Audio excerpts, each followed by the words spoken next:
They were just two struggling dads trying to get home, until a fiery crash on a lonely road forced them into a moment that would change not only the bride's life, but their own futures forever. The rain came down in thick sheets, drumming on the cracked pavement of Route 47, a narrow, winding road few dared take after dark. Tom Lawson, 42, a laid-off construction worker, and David Reed, 45, a night shift mechanic, had just finished an exhausting day searching for odd jobs. With bills piling up and mouths to feed, they were desperate, tired, and lost in worries bigger than themselves. Their beat-up pickup rattled over potholes as Tom squinted through the rain. "Probably should have stayed the night at that diner," David muttered. "Couldn't afford another cup of coffee there," Tom said, forcing a chuckle. But whatever complaints they had vanished instantly when headlights flickered ahead, then veered sharply off the road. There was a screech, a horrific crunch, and a fireball that lit up the black night like a second sun. Without hesitation, Tom slammed on the brakes. Both men jumped out into the storm without thinking twice. Through the smoke and flames, they could make out the wreckage. A white limousine twisted around a broken tree, the engine already spitting fire. And inside, slumped but moving weakly, a woman in a wedding dress. Her veil tangled, makeup smeared by tears and blood. "We've got to get her out!" Tom yelled over the roaring storm. "Doors are jammed!" David shouted back, already throwing his shoulder into the frame. The fire crackled louder. Every second counted. Ignoring the heat searing their arms, they smashed a side window with a tire iron, reaching through the shattered glass to unfasten the woman's tangled seatbelt. She was gasping, struggling to stay conscious. "Hold on," Tom said urgently. "We're not letting you die tonight." With a final heave, they pulled her free, stumbling back just as the front of the limo exploded in a deafening blast. They shielded her with their own bodies as debris rained around them. Minutes later, sirens wailed in the distance. Lights flashed red and blue across the drenched road. But for Tom and David, the only thing that mattered was that she was alive. They had no idea who she was, no clue what she had lost that night, and no idea that rescuing her would set into motion a chain of events that would change their lives forever. The hospital room buzzed softly with machines, but the woman in the bed was awake now, alive because of two men she hadn't even seen clearly through the smoke.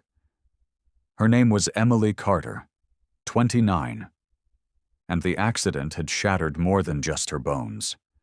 Her fiancé, the driver, and the rest of the wedding party? All gone. She was the only one who survived. Across the city, news outlets exploded with the story. Mysterious dad save bride from fiery crash. Two local men risk lives for stranger in wedding gown. Photos of Tom and David, soaked to the bone, faces bruised but determined, filled the front pages. Yet, while reporters camped outside the hospital, Emily only wanted one thing: to meet her rescuers. Not for the cameras, not for a story, but because she needed to look them in the eye and say thank you. For her life, yes, but also because deep inside, she felt something even heavier. Survivor's guilt. And a need to find meaning in the wreckage. Meanwhile, Tom and David sat awkwardly in a small diner across town, stirring cold coffee, flipping through newspaper headlines they still couldn't believe featured them. Neither man felt like a hero. They still had overdue bills stuffed into jacket pockets, still had kids at home asking if there'd be dinner tonight, still worried about jobs that weren't coming fast enough. "We just got lucky we could pull her out," Tom muttered. "Doesn't change much for us," David sighed. But fate wasn't done yet, because just as they stood to leave, a tall, suited man approached their booth. "Excuse me," he said, clearing his throat. "Ms. Carter would like to see you. She says it's important." Tom and David exchanged glances. confused, wary, but somehow, deep down, they knew this moment wasn't something to walk away from.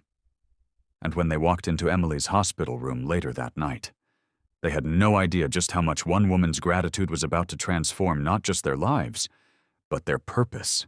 The hospital room was quiet, except for the soft beep of monitors. Emily Carter looked pale and fragile against the white sheets, but when she saw Tom and David step through the door, a warm, tearful smile lit up her face. She tried to sit up but winced in pain. "Please," she said, her voice raspy but strong. "Sit down.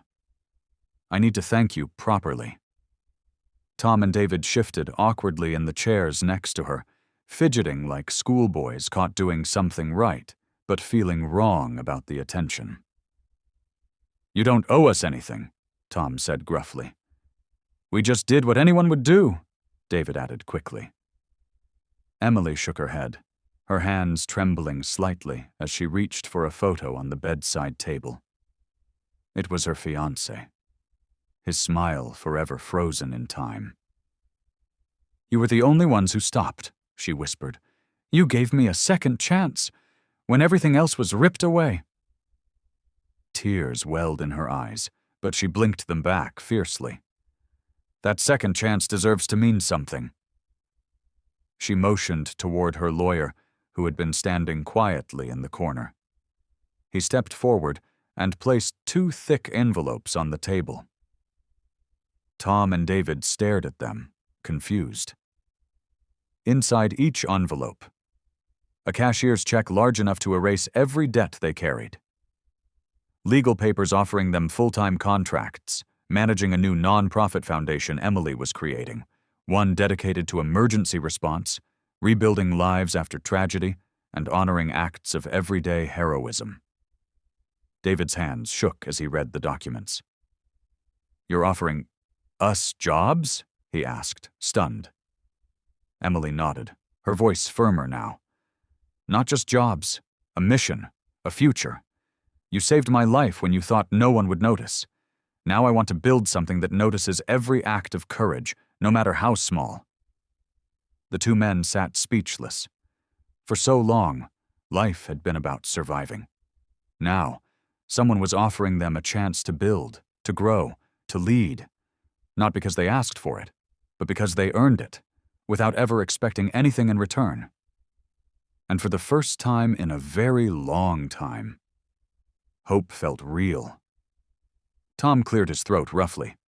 "You sure you want 2 stubborn old guys running something this big?"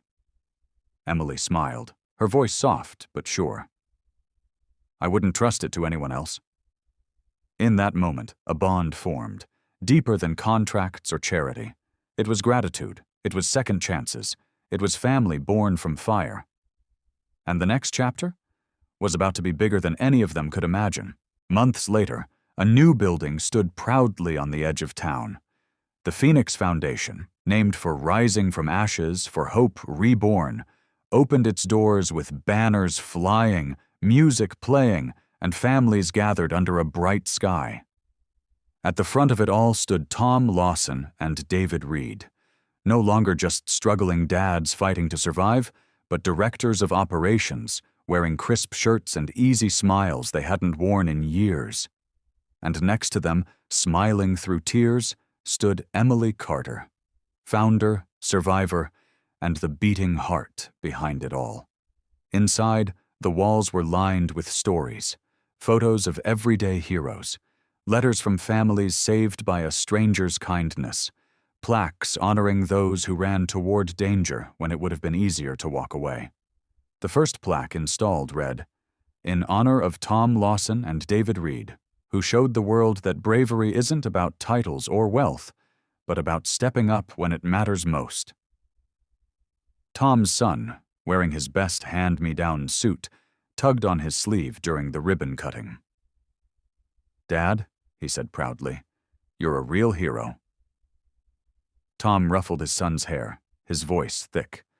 "Nah, buddy, I just didn't stop when someone needed help. That's what makes a real hero." The Phoenix Foundation grew faster than anyone predicted.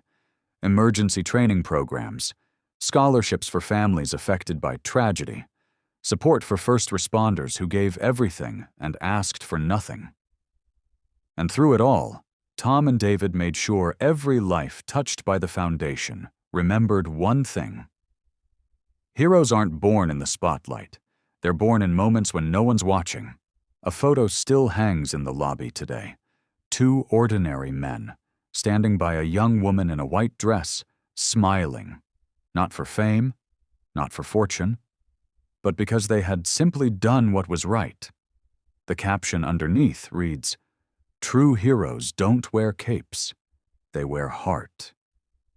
Because on a rainy night, when the world burned and hope flickered, two struggling fathers chose to step in. And they changed not just one life, but hundreds forever.